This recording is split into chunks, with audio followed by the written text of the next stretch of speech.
You're now watching Showbiz Snob, your daily showbiz update.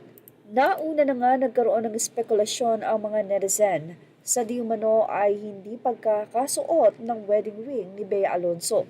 Sa mga latest photo nga ni Bea Alonso sa kanyang Instagram, makikita na wala nga ang engagement ring nila ni Dominic. Well, kamakailan lamang din ay nag-update si Dominic Roque about sa kanilang kasal at tila sa Spain nga gaganapin ang wedding.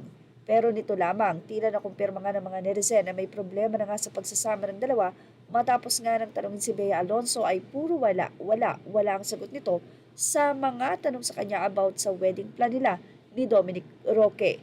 Ito ay kabalintunaan sa lahat ng naging pahayag ni Dominic. Hindi nga daw magkatulad.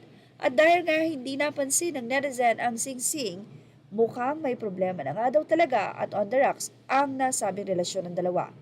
Kaakibat pa rito ay ang pagpo-post ni Dominic Roque ng mga throwback photo niya at doon ay naka-off ang comment section. Isang bagay na tila hiwalay na nga raw talaga ang dalawa.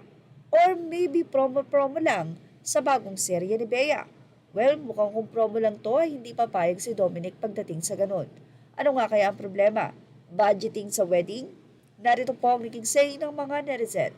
Mula nga sa naging post ni Dominic Roque, ito ay 8 hours ago kung saan inalala nitong pamangkin na si Claudia ay naka-off ang comment. Sino mga netizen?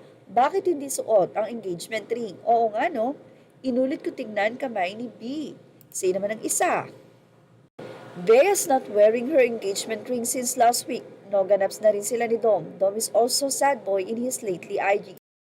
Ito nga ay makikita na hindi nga suot ni Bea Alonso at nag-aasikaso ng kanyang business.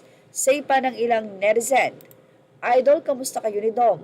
Parang ang wala na silang pinopost tapos hindi rin sinusuot ni Bea ang engagement ring nila na bigay ni Dom. Sa birthday ng anak ni at Beatriz suot niya yung ring. Nakapost yun dito kay Bea. Kayo talaga, wala na naman kayong magawa. I-zoom in mo para makita mo kung engagement ring yon dahil Bulgari yung 01 yon. Wala naman sa mga anonymous commentator, sayang naman, sana hindi. Malay nyo naman ayaw niya lang lagi isuot kasi mahal, mamaya matanggal ang bato. Usually pag may na-notice ang netizen ay totoo.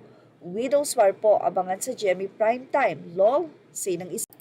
Ang ilan naman ay naniniwala na baka daw sumikip lang, pina-adjust, say nila baka ayaw lang mawala kaya hindi sinusuot lagi, char. Malay nyo naman sumikip o lumuwag kaya ipina-adjust, baka nga naman sumabit sa kung ano, hindi namamalayan. Ang ilan naman ay tanggap kung sakaling hindi nga matutuloy. Say nila, napaka-transparent nila sa social media.